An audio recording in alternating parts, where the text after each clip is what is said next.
దాసనారాయణరావు గారికి, తెలుగు బిడ్డ దర్శకరత్న దాసనారాయణరావు గారికి జోహార్.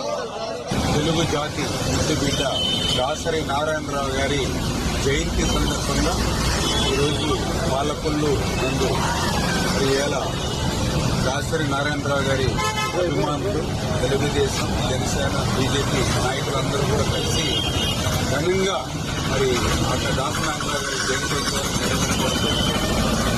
ఎందుకంటే మనందరికీ తెలుసు, ఇక్కడ ఒక నిర్మాతగా, ఒక దర్శకుడుగా, ఒక రచయితగా దాసరి నారాయణరావు గారి యొక్క ఖ్యాతి ఆంధ్రప్రదేశ్ రాష్ట్రానికే కాదు, ప్రపంచం నలువైపులో కూడా ఖ్యాతి చెందినటువంటి పరిస్థితి మనందరం కూడా చూసాం.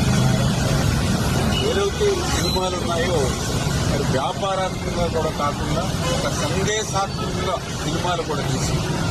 ఎందుకంటే సమాజానికి ఏదైనా ఒక మెసేజ్ ఇవ్వాలని అంటే అది మాటల రూపంలో కంటే కూడా ఒక సినీ రూపంలో, ఒక నాటక రూపంలో తెలియపరిస్తే ప్రజల్లో ఇమ్మీడియట్ గా రీచ్ అవుతుంది.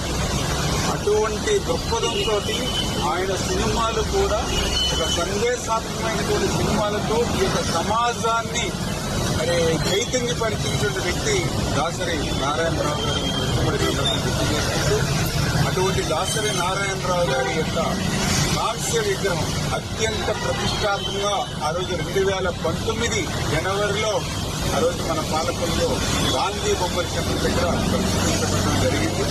ఖచ్చితంగా రాబోయే రోజుల్లో కూడా ఆ దాసరి నారాయణరావు గారి యొక్క ఖ్యాతి భావి తరాల వారికి, భవిష్యత్తు తరాల వారికి కూడా తెలియజేసే విధంగా నిర్ణయం తీసుకుంటామని ఏదైతే గతంలో చూస్తామో దానికి అనుగుణంగా భవిష్యత్తులో కూడా పనిచేస్తామని చెప్పి మీ ద్వారా అందరికీ కూడా